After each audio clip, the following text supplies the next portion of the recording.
లకు సంబంధించిన అభ్యర్థులు ఆల్రెడీ ప్రకటించేశారు కాబట్టి ప్రచారం ఉంది. ఏం చేస్తారు ఏంటి అనేది ఎవరికి వాళ్ళు ధీమాగా ఉన్నారు. సిట్టింగ్ స్థానం వాళ్ళది కాబట్టి అండ్ సానుభూతి అంశాలు ఇంకేదో కలిసి వస్తాయని బీఆర్ఎస్ పార్టీ అధికారంలో ఉన్నారు. బీసీ అభ్యర్థికి టికెట్ ఇచ్చాము అనే దాంట్లో కాంగ్రెస్ పార్టీ 8 మంది ఆల్రెడీ ఎమ్మెల్యేలు ఉన్నారు. అండ్ జూబ్లీ హిల్స్ కూడా పార్లమెంటు పరిధి, బీజేపీ పార్లమెంటు పరిధిలోకి వస్తుంది కాబట్టి ఆ అంశాలు కలిసి వస్తాయి అనేది బీజేపీ వాళ్ళు ఉన్నారు. పైగా జూబ్లీ హిల్స్ లో కేంద్రం నుంచి వచ్చిన నిధులతో అభివృద్ధి చేశాము అని రాజుగారు ఒక స్టేట్మెంట్ ఇచ్చారు. అది ఎంతవరకు నిజంగా ఆ నిధులు వచ్చాయా, జూబ్లీ హిల్స్ ఎంతవరకు అభివృద్ధి చెందింది అనేది మీరే చెప్పాలి. దాంతోపాటు 3 పార్టీలకు సంబంధించిన బలాబలాలు చూసుకున్నా, అభ్యర్థులు చూసుకున్నా కూడా ఏమనిపిస్తుంది మీకు? ఎవరికి గెలుపు అవకాశాలు ఉన్నాయనిపిస్తుంది? ముందుగా ప్యానల్ మిత్రులకు, యువ వీక్షకులకు మీకు గుడ్ ఈవినింగ్.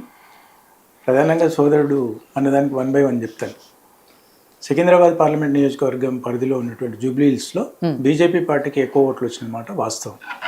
అదేవిధంగా మిత్రుడు కూడా ఆలోచించాలి. స్వయంగా కిషన్ రెడ్డి గారు శాసనసభలో ఓడిపోయిండు అనేది అది కూడా తెలుసుకోవాలి.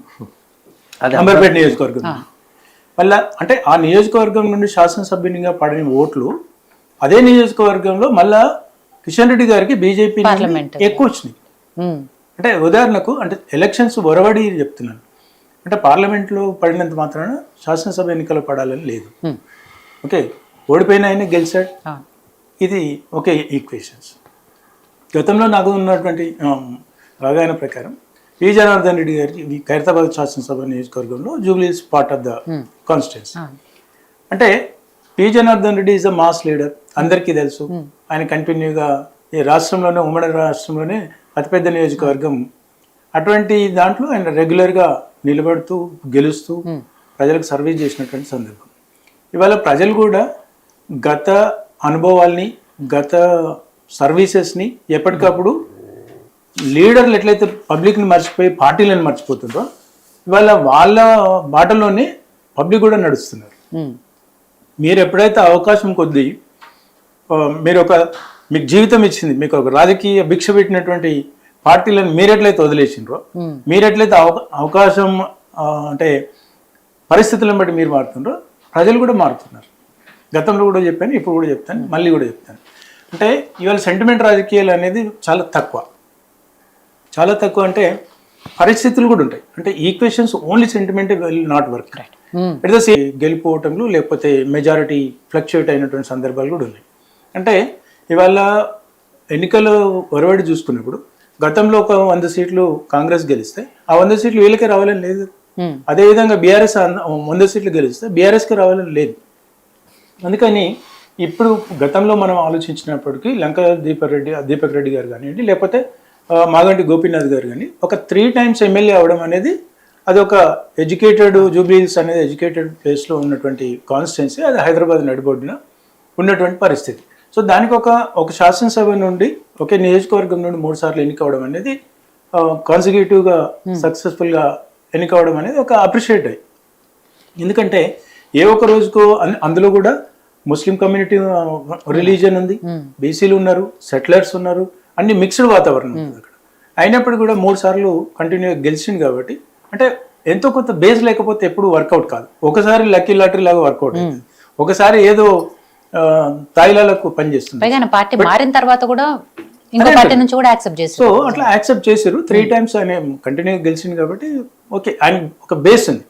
అయితే సోదరుడు అన్నట్టుగా, రవి గారు అన్నట్టుగా అక్కడ కాన్స్టిట్యున్సీలో ఎవరు పనిచేశారు, ఆయనకి లీడర్ ఎవరు ఉన్నారు, నెక్స్ట్ ఎవరున్నారు అంటే లీడర్ లేక ప్రతిసారి 4 లక్షల ఓట్లను ఆయనే పోయి కలవలేదు, 400 కాలనీలు ఆయనే పోయి కలవడు. అవునా కదా? ప్రతి మీటింగ్కి పెట్టినప్పుడు జన సమీకరణ జరగాలి. ఆ జన సమీకరణ జరగాలంటే ఎవరికి కూడా, ఏ పార్టీకి కూడా నెక్స్ట్ 2nd, 3rd లేయర్ లేనటువంటి పరిస్థితుల్లో సక్సెస్ అవ్వరు. పరిస్థితులను బట్టి వాళ్ళు కూడా మారుతుంటారు. అధికార పార్టీ మారినప్పుడు క్షేత్రస్థాయిలో ఉన్నటువంటి వాళ్ళు కూడా ఆటోమేటిక్గా డీసెంట్రలైజ్ అవుతారు, రీలొకేట్ అవుతుంటారు పార్టీలు మారుతున్నట్టుగా. అయితే ఆ కోణంలో ఆలోచించినప్పుడు సోదరుడు ఏమంటారంటే నవీన్ యాదవ్ లోకల్ క్యాండిడేట్ కాబట్టి అక్కడ ఎక్కువ పాసిబిలిటీ కాంగ్రెస్కి ఉంటుంది అని అంటున్నారు. అదేవిధంగా కాంగ్రెస్ ఇవాళ ఈక్వేషన్స్ ఏం ఆలోచిస్తుంది అంటే 30% ఆఫ్ ద ముస్లిం పాపులేషన్స్ ఉన్నారు, ఆ ముస్లిం పాపులేషన్ మాకే ఓటేస్తుంది అని అంటున్నారు. మరి గతంలో కూడా ముస్లిం పాపులేషన్ ఉంది కదా, అప్పుడు కూడా పోయినసారి ఎలక్షన్లో కూడా ముస్లిం ఓటర్స్ ఎక్కువనే ఉన్నారు. అంటే వాళ్ళ స్ప్లిట్ ఉంది. మీరు స్వయాన ఎంఐఎం పోటీ చేస్తే ఎంఐఎంకు 7,000 వచ్చినాయి. చిల్లర వచ్చినటువంటి సందర్భం. మరి ముస్లిమ్స్ అంటే మత ప్రాతిపదికన రిలీజియన్ ప్రాతిపదికన ఓట్లు ఇస్తారు అనేది అది అంటే ఒక ప్రస్ఫుటమైనటువంటి ఇండికేషన్ చూపిస్తుంది. అంటే 30% అంటే సుమారుగా 1,00,000 ఓట్లు ఉండాలి. 1,00,000 ఓట్లు ఎక్కడ, 8,000 ఓట్లు ఎక్కడ? ఓకే, ఏదైనా ఎడ్జ్ ఉంది అనుకోండి. అంటే ఇప్పుడు అక్కడ ఆ విషయం గురించి వస్తే అంటే ఒక చర్చ ఏం నడుస్తుంది అంటే ముస్లింలందరూ కూడా ఎంఐఎం పార్టీ ఎవరికి సపోర్ట్ చేయమని చెప్తే వాళ్ళకే ఓట్లు వేస్తారు. గతంలో బీఆర్ఎస్ పార్టీ అధికారంలో ఉంది కాబట్టి ఎంఐఎం పార్టీ ఆబ్వియస్లీ వాళ్ళకి సపోర్ట్ చేస్తుంది కాబట్టి ఆ ముస్లింలంతా వాళ్ళ వైపు ఉన్నారు. ఇప్పుడు అధికారంలో కాంగ్రెస్ పార్టీ ఉంది కాబట్టి అదే ఎంఐఎం పార్టీ కాంగ్రెస్ పార్టీకి సపోర్ట్ చేస్తుంది అనే దాంతో ఒక ఇది. ఎందుకంటే ఎంఐఎం ఒరబడే అంత గతంలో ఒకప్పుడు చెన్నారెడ్డి గారు ఉన్నప్పుడు, లేకపోతే ఆ తర్వాత ఉన్నటువంటి సందర్భాల్లో కానీ, లేకపోతే మళ్ళీ దశ రాజశేఖర రెడ్డి గారు గెలిచినప్పుడు కానీ ఎంఐఎంకు వాళ్ళు ఎవరు అధికారంలో ఉంటే ఎవరు అధికారం ఉంటే ఆయన ప్లేట్ మారుస్తూనే ఉంటారు. సో నేనేమంటున్నా అక్కడ ఎంఐఎం పార్టీకి 8,000 సీట్లు వచ్చినాయంటే క్యాండిడేట్ పెట్టినా కూడా కంపల్సరీ అయితే కాలే కదా. మరి అప్పుడు కూడా క్యాండిడేట్ పెట్టారు కదా, పెట్టకుండా రాలే కదా. అప్పుడు కూడా వాళ్ళు కాన్స్టిట్యున్సీలో చేశారు. అంటే మత ప్రాతిపదికన కానీ క్యాస్టిజం కానీ దాని గురించి నేను చెప్తున్నాను. అయితే మీరు ఇప్పుడు అంటున్నారు సోదరుని రాజు గారిని క్వశ్చన్ వేశారు ఏమని, మీరు బీజేపీ పార్టీ బీసీ నినాదం ఇంత గట్టిగా నడుస్తున్నటువంటి క్రమంలో మీరు ఎందుకు బీసీని క్యాండిడేట్ని ఇవ్వలేదు అని అంటున్నారు. అంటే దానికి ఉదాహరణ చెప్తారు. ఇవాళ ప్రతి రాజకీయ నాయకులు ప్రతి పార్టీ అనుకుంటున్నారు బీసీ గతంలో వీళ్ళు ఇచ్చారు, గతంలో కాంగ్రెస్ పార్టీ కూడా పొన్నాల లక్ష్మి గారిని ఇచ్చారు, లేకపోతే డి శ్రీనివాస్ గారిని ఇచ్చారు, రకరకాల వాళ్ళు కూడా చేసినటువంటి సందర్భంలో కేశవరావు గారు చేశారు, రకరకాల క్యాస్ట్ నుండి ఉన్నారు. అదే బీజేపీ వాళ్ళు చేసినటువంటి సందర్భంలో ఇలా ప్రస్తుతం ఏమంటున్నారు అంటే కాంగ్రెస్ పార్టీ గురించి రాహుల్ గాంధీ గారు బీసీ గురించి మాట్లాడుతున్నారు.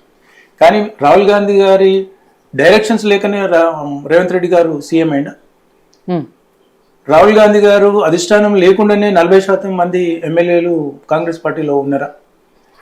రాహుల్ గాంధీ గారి ఇండికేషన్ లేకనే ఇవాళ నామినేటెడ్ పదవులు ఒక కమ్యూనిటీకి అధికారం కట్టబెడుతుండ్రని అనుకుంటున్నారా? వాళ్ళ డైరెక్షన్స్ లేకనే ఇవాళ మంత్రి పదవులు వస్తున్నాయంట. అంటే వీళ్ళు మాట్లాడే వరకు ఒక తీరు, చేతల్లో ఒక తీరు. గతంలో కేసీఆర్ గారు కూడా ఏమంటారు, మేము దళితుని ముఖ్యమంత్రి అంటారు, లేకపోతే ఇంకో రకరకాలు అంటారు. కానీ వాళ్ళు వర్కింగ్ ప్రెసిడెంట్ చేయాలి, వాళ్ళు ముఖ్యమంత్రిని చేయాలి. బీజేపీ వాళ్ళు వీళ్ళని అంటున్నారు, కాంగ్రెస్ వాళ్ళు అంటున్నారు. అంటే నేను ఏం చెప్పదలుచుకున్నానంటే బీజేపీ పార్టీ ఇవాళ కాంగ్రెస్ పార్టీ జూబ్లీస్లో బీసీ క్యాండిడేట్ ఇచ్చారు, బీసీ నినాదం బాగా నడుస్తుంది, దాని మీద ఏదో వీళ్ళకి వర్కౌట్ అవుతుంది అనే దానికి నేను ఎక్స్ప్లెనేషన్ ఇస్తున్నాను. సో నవీన్ యాదవ్ గారు లోకల్గా ఉండొచ్చు, లోకల్ ఉంటే మరి నాన్ లోకల్ ఫీలింగే లేకపోతే మాగంటి గోపీనాథ్ గారు ఏ ప్రాతిపదికన 3 సార్లు ప్రజలు ఆశీర్వదించారు.